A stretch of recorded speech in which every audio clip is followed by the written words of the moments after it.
जब जब धराधाम में ऐसा अधर्म बढ़ता है जहां भागवत धर्म और प्रेम धर्म लुप्त होने लगता है, दुष्टों का विनाश कोई खास बात नहीं भगवान के लिए। भगवान कहते हैं जब जब धर्म की हानि होती है, यदा ही धर्मस्य, कौन से धर्म की? भागवत धर्म की, प्रेम धर्म की। जब उसका प्रकाश करने वाला कोई नहीं दिखाई देता और लुप्त होता चला जाता है, तो स्वयं भगवान पधारते हैं, ऐसी दिव्य लीलाएं करते हैं जिनको गा गा कर भागवत धर्म और प्रेम धर्म में स्थित हुआ जा सकता है। कृष्णाय वासुदेवाय देवकी नंदनाय च और नंद गोप कुमाराय गोविंदाय नमो नमः। दो बात कही गई, वसुदेव देवकी नंदन और यशोदा नंद नंदन। श्री लालजू महाराज निकुंज से आए जो नंद नंदन के रूप में है, और देवकी वसुदेव के यहां भगवान नारायण का प्रादुर्भाव होता है। वासुदेव भगवान जो देवकी नंदन है उनका नाम रखा गया है वासुदेव। सनत कुमार जी, सनक सनंदन सनत कुमार जी जो भगवान से मिल रहे हैं, दर्शन कर रहे हैं, तब वो कह रहे हैं हे भगवान वासुदेव। वासु समस्त ब्रह्मांड जिनके एक रोमकूप में वास करता है, ऐसे अनंत ब्रह्मांड जिनके रोमकूपों में वास करते हैं। वासु सर्वनिवासस्य विश्वान यशु लोमशु तस्य देवः परम ब्रह्म वासुदेव इति रीता। जिनके लोमकूपों में अनंत विश्व ब्रह्मांड स्थित हैं, वो सर्वनिवास, वो महान, वो परम पुरुष, महान देव स्वामी आपको वासुदेव कहते हैं। वही आप महान, वही आप परम पुरुष वासुदेव के रूप में है। चारों वेद पुराण इतिहास जितना भी वर्णन है प्रभु आपका है। कहीं भी किसी भी ब्रह्म ऋषि ने ऐसा नहीं देखा कि आपका तन, आपका ये शरीर सप्तम धातु से बना हुआ है। किसी वेद ने निरूपण नहीं किया, किसी मुनि ने ऐसा अनुभव नहीं किया।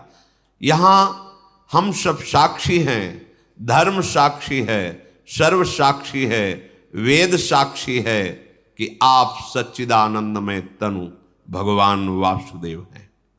किसका नमस्कार? जो कंस कारागार में चतुर्भुज रूप में प्रकट हो रहे शनकादि, उनका दर्शन करके वर्णन कर रहे हैं। मंगलमय भाद्रपद के कृष्ण पक्ष की अष्टमी है। मध्य रात्रि का समय, सब ओर घोर अंधकार छाया हुआ है, पर सारी प्रकृति एक नवीन आनंद उत्सव में भरी हुई है, क्योंकि प्रकृति के स्वामी परमात्मा का प्रादुर्भाव हो रहा है। उल्लास में भरी हुई संपूर्ण प्रकृति है। प्रकृति के परम आश्रय, प्रकृति को भी सृजन करने वाले परम देव पधार रहे हैं, तो प्रकृति उल्लसित होकर उनका स्वागत कर रही है। दिशाओं में प्रसन्नता छाई हुई है।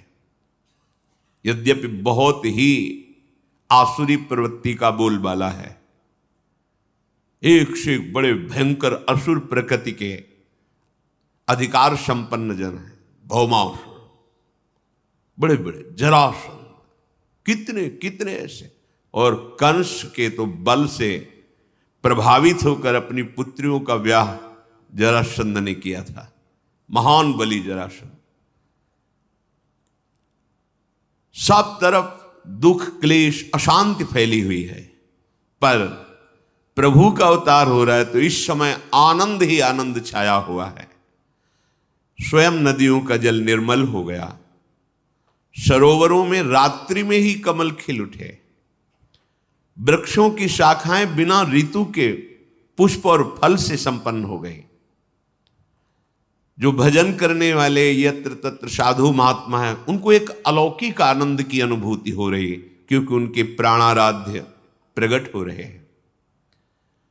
वायु सेवा कर रही है, शीतल मंद सुगंध प्रवाहित हो रही है। देवताओं की दुंदुभियां बिना बजाए अपने आप बजने लगी, क्योंकि सर्वलोक महेश्वर का प्रादुर्भाव हो रहा है। गंधर्व किन्नर एक अलौकिक प्रेरणा से गान कर रहे हैं, नृत्य कर रहे हैं। रात्रि के समय सिद्ध चारण, बड़े बड़े पदाधिकारी लोक के लोकपाल जो ईश्वर कोटि के हैं, सब स्तवन कर रहे हैं। एक अद्भुत जो समाधि में आनंद प्राप्त होता है महत योगी जनों को, आज सबको स्वाभाविक एक शीतलता, शांति, एकाग्रता, परमानंद की अनुभूति हो रही, क्योंकि भगवान का प्रादुर्भाव हो रहा है। अनंत सूर्य, अनंत चंद्रमाओं जैसा जहां कंस का कड़ा पहरा है, राक्षसी स्वभाव के मायावी द्वारपाल हैं, जो कोई सूक्ष्म रूप धर के भी आ जा नहीं सकता है, ऐसे मायावी हैं कंस के पास, जो उस समय वर्तमान में द्वारपाल लगे हुए हैं, क्योंकि उसको भय ये आखिरी संतान है, यही मेरी मृत्यु का कारण होगी, बहुत सावधान है। जैसे अनंत सूर्य चंद्र एक साथ प्रकाशित हो गए हों, ऐसे मथुरा में कंस कारागार में दिव्य प्रकाश प्रकट हुआ। देखा शंख चक्र गदा पद्म धारण किए हुए चतुर्भुज, विशाल नयन, वक्षास्थल पर दिव्य श्रीवत्स चिन्ह, भृगुलता, भृगु जी के चरण चिन्ह, रत्नहार धारण किए, विविध आभूषण, दिव्य कांति, किरीट मुकुट कुंडलधारी, अंग अंग से सौंदर्य और ऐश्वर्य टपक रहा है। सौंदर्य और ऐश्वर्य अंग अंग से, ऐसा दिव्य अद्भुत रूप देखकर वसुदेव देवकी कितने कष्ट में थे। विचार कीजिए, कितने कष्ट। ऐसे दुष्ट स्वभाव के शासक, और उसको भय है कि इनसे संतान जो होगी वो मेरी मृत्यु का कारण, बड़ा कष्टमय जीवन, घोर अंधकार में जेल में हथकड़ी बेड़ी पड़ी हुई। हमें थोड़ा कष्ट होता है हम भगवान को शिकायत करने, ये इतने महान तप संपन्न है कि भगवान की पिता होने का सौभाग्य, पर कैसा कष्ट है, घोर पहरा है। उस अंधकार में ऐसे तेजो में रूप को देखकर अद्भुत आनंद वसुदेव और देवकी जी को हुआ। भगवान प्रकट होकर उन्हें अभय वचन दे, अब आप डरो मत, जहां मैं पधारता हूं वहां क्लेश परंपरा ही खत्म हो जाती है। तुम्हें याद कराने के लिए बता रहा हूं, तुमने पूर्व में हमारे को प्राप्त करने की तपस्या की है। भगवान के इशारे से उनको पूरा बोध हो रहा है। तुम कंस के भय से अधीर हो रहे हो। कंसादह मधीरधी, अब तुम्हें किसी से भयभीत होने की जरूरत नहीं। जो मुझे स्वीकार कर लेता है, जिसे मैं स्वीकार कर लेता हूं, काल का भी उसके ऊपर भय नहीं रहता। अब तुम प्रसन्न हो जाओ। देखते देखते भगवान चतुर्भुज रूप से अंतर्धान होकर बाल रूप हो गए, रुदन करने लगे। भगवान का वो बाल रूप द्विभुज, चतुर्भुज ऐश्वर्य रूप, द्विभुज बाल रूप देवकी की गोद में। अब तो देखकर बहुत ही अधीर हो गए, क्योंकि वात्सल्य उमड़ा तो ऐश्वर्य का विस्मरण हो गया। ऐश्वर्य रूप इसीलिए दिखाया कि तुम भय मत करो, मैं सर्वलोक महेश्वर भगवान हूं। पर जीव ही बाल रूप में इंद्र नीलमणि कांति स्वरूप, अब तो अधीर हो गए और रुदन करते हैं कि प्रभु, जहां ये सूर्य उदय हुआ, द्वारपालों ने बताया जाके तहां वो दुष्ट आएगा और आपको मार देगा। मैं बहुत अधीर हो रहा हूं प्रभु, मेरा ज्ञान कार्य ही नहीं कर रहा है, क्योंकि वात्सल्य, वात्सल्य के आगे ये सब नहीं चलता।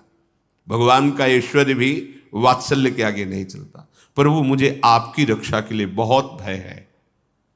प्रभु ने कहा यद्यप तुम्हें भयभीत नहीं होना चाहिए, पर आप वात्सल्य के कारण भयभीत हो रहे हो तो मुझे गोकुल पहुंचा दो और वहां मेरी महाशक्ति योग माया प्रकट हुई है, तुम उसको ले आओ, मुझे वहां पहुंचा दो, तुम निर्भय रहो।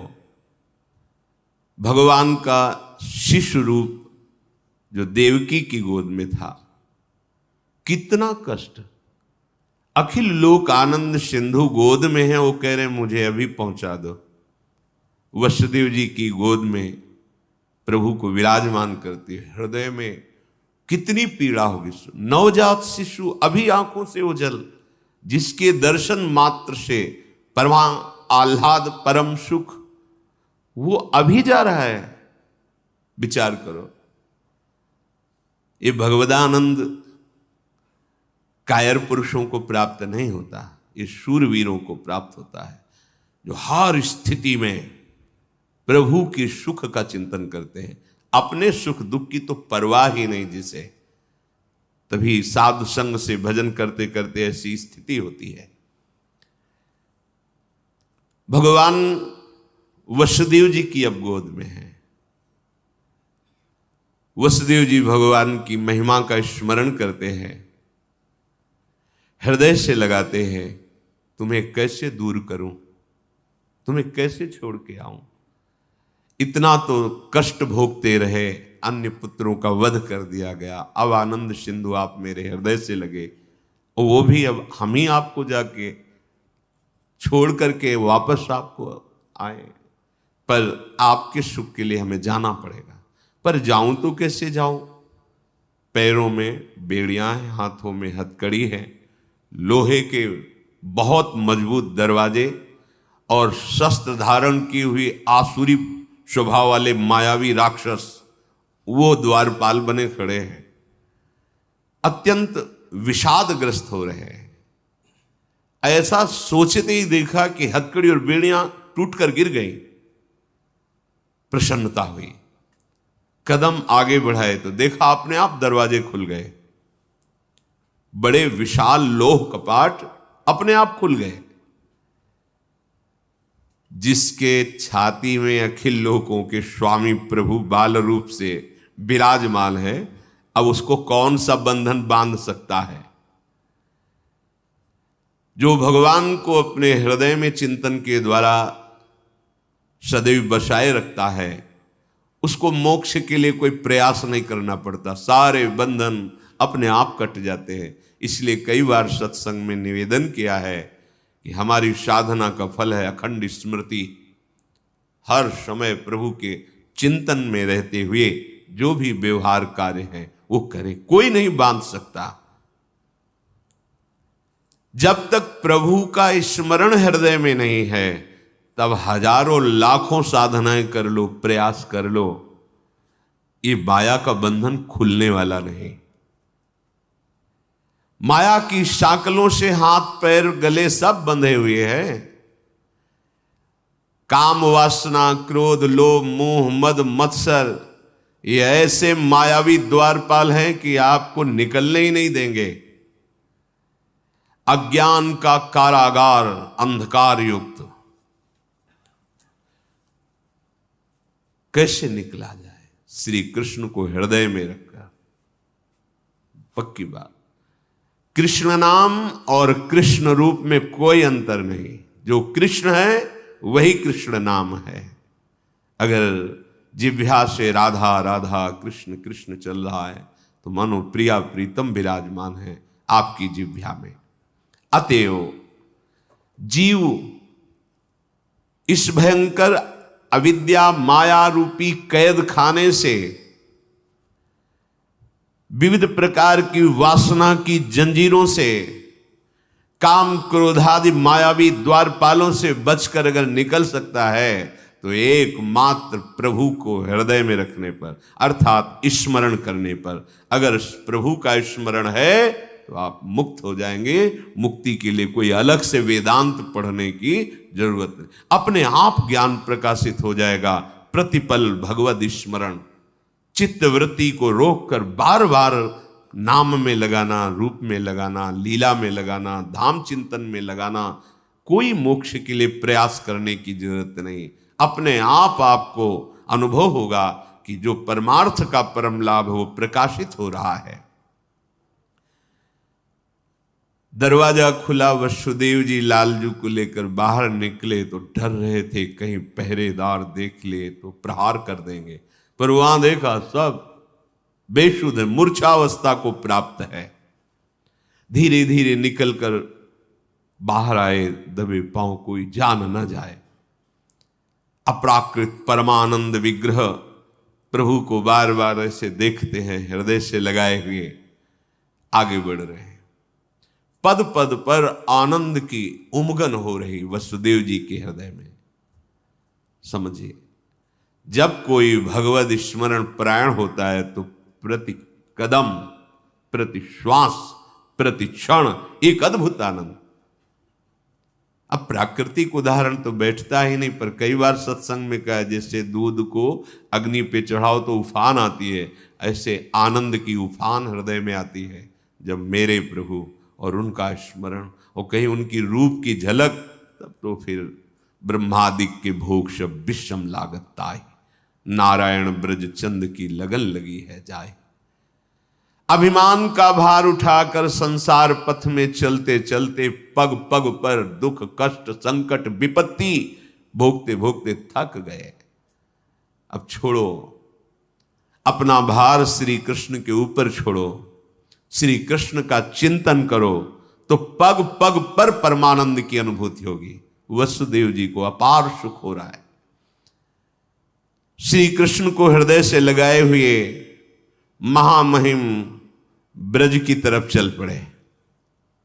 घोर अंधकारमयी रात्रि, धीरे धीरे बढ़ रहे हैं कि कहीं कोई मथुरावासी किसी कारण से बाहर निकले और देख ले तो अमंगल हो जाएगा। इसी समय मेघ गर्जना हो रही, भयंकर वर्षा शुरू हो गई, क्योंकि कोई बाहर निकल ही ना पावे। पैर की भी आहट नहीं, इसलिए मेघ गरज रहे हैं। अंधकारमयी रात्रि, किधर पैर रखे दिखाई ही नहीं दे रहा है। बीच बीच में बिजली चमक जाती है, जिससे रास्ते का पता चलता है। जब वर्षा प्रारंभ हुई, वसुदेव जी ने अब कहां तक ऐसे छुपाए, लगा कि नवजात लाला है, वर्षा में कुछ दुख पहुंच सकता है, ऐसा विचार कर रहे हैं। अचानक देख रहे हैं कि आसपास तो बूंदें गिर रही, पर ऊपर बूंदें नहीं गिर रही। सोचा इस लाला का ही चमत्कार होगा, पर बात यह हुई कि 1000 फण फैलाकर भगवान शेष जी पीछे से फणों की छाया किए हुए, वसुदेव के अंग में ही एक बूंद नहीं पड़ रही, फिर लाला की तो बात जाने दो। ये अनंत देव भगवान शंकरषण है, जो भगवान का ही दूसरा स्वरूप है, पर अनादि सिद्ध ये दासत्व भाव से है। प्राण प्यारे प्रभु की सेवा सदैव इनका जीवन है। क्षीर समुद्र में गौर वर्ण धारण किए हुए जब जब अवतार लेते तब भी गौर वर्ण होता है, चाहे लखन लाल के रूप में या बलराम के रूप में। भगवान की शैया बने रहते हैं, भगवान इन्हीं पर शयन करते हैं। सय्यासन परिधान पादुका छत्र चामरैहि किम्ना भूस्तस्य कृष्णस्य मूर्ति भेदैस्तु मूर्तिषु। ये भगवान अनंत हमारे प्रभु की पादुका बनते हैं, यही सैया बनते हैं, यही आसन बनते हैं, यही प्रभु के वस्त्र बनते हैं, यही छत्र चंवर विविध रूप धारण करके हमारे प्रभु श्री कृष्ण की सेवा करते हैं। भगवान शेष संकर्षण अनंत महिमा युक्त। वसुदेव जी को पता नहीं चल रहा कि हमारे पीछे भगवान अनंत शास्त्र फण ऐसे फैलाए हुए चल रहे हैं। उनको लगा लाला का कोई चमत्कार है, बाहर तो बूंदे पड़ रही पर हमारे ऊपर ले। अब लाला को मस्तक पर धारण कर लिया। आगे बढ़े तो भारी समस्या यमुना जी, क्योंकि भादो का महीना है, बाढ़ पे यमुना जी चल रही है। एक क्षण रुके, अब क्या करूं, क्योंकि अथाह यमुना जी, और यमुना जी पहले से अधिक उल्लसित होकर बड़ी ऊंची ऊंची तरंगे, कोलाहल मच गया। यमुना जी प्रीतम पधार रहे हैं, यमुना जी उल्लसित हो रहे। वसुदेव जी देख रहे सैकड़ों भंवरे, सैकड़ों तरंगे ऐसी उछल रही जो भय प्रदान कर रही। ऐसे छोटे लाला को लेकर कैसे पार हो पाऊंगा? अगर रुकता हूं तो लौटने में प्रातःकाल सूर्य उदय हो जाएगा, कैसे क्या करूं? लाला को सुरक्षित पहुंचा, चलो हम अपने प्राण दे देंगे, जब तक लाला को हम बचा पाएंगे, उठाते चले जाएंगे, ऐसा भाव समझो। जब आप प्रभु प्राप्ति के लिए चलोगे तो ऐसा नहीं कि सहज मार्ग है आप निकल जाओगे, भयंकर बाधाएं खड़ी होती हैं। पर आपने यदि प्राण समर्पित कर दिया है तो कोई भी बाधा आपको परास्त नहीं कर सकती। जो इस भाव में रहता है कि मेरे प्रीतम सुखी हो और मुझे नरक मिल जाए, कोई परवाह नहीं। अगर प्रीतम को आनंद मिलता है कि मैं तड़पूं, कष्ट युक्त रहूं, तो वो कष्ट मेरे लिए हजारों सुख से बढ़कर है। वसुदेव जी ने निश्चय किया, अब ये जीवन प्रभु के लिए, क्या डरना। और यमुना जी में कदम रखा, यमुना जी और उल्लसित हो रही। प्रभु ने सोचा कि जब तक चरण स्पर्श नहीं होंगे इनका उल्लास बढ़ता जाएगा चरण स्पर्श के लिए। और जैसे जैसे वो जल में प्रवेश करते तैसे तैसे और ऊपर उठाते जा रहे हैं। प्रभु ने अपने चरण अभी प्रकट हुए बड़े कर दिए। यमुना जी जीव ही चरण स्पर्श की नम्र हो गई, जल अपने आप घटने लगा, बस घुटनों घुटनों पूरी यमुना जी हो। वसुदेव जी को लगा कि ये कुछ चमत्कार लाला का ही है, क्योंकि अभी तो ऐसा तूफान में स्वरूप यमुना जी का मैं भयभीत हो रहा था। वसुदेव जी प्रभु को लेकर के आगे बढ़े, इतनी प्रेम विवशता है कि मार्ग ही नहीं दिखाई दे रहा।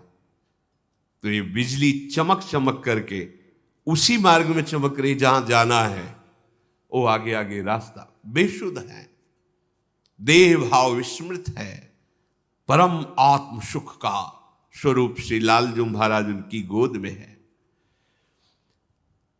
बिजली ने पहुंचाया, कांति प्रकट होते हुए नंद घर में पहुंचे। वहां भी देखा आश्चर्य, कोई नहीं जग रहा, सब सो रहे हैं, अर्थात सब मूर्छित है भगवान की योग माया से। धीरे धीरे कोई जग न जाए, प्रभु को लिए हुए आगे पहुंचे। नंद भवन में पहुंचे, वही विकलता फिर प्रारंभ, ऐसे सुंदर शिशु को यहां विराजमान करके इनको छोड़ के जा, पर चलो इनका सुख हो, इनका मंगल हो। तो जब शिशु को पधराया तो उनकी दृष्टि थी, आदेश हुआ था कि वहां कन्या प्रकट हुई, तो देखा कि पार्श्व में कन्या है। कन्या पर दृष्टि जाते ही उनकी दृष्टि, क्योंकि वो योग माया है, वो ये नहीं देख पाए कि लाला में लाला समा गया।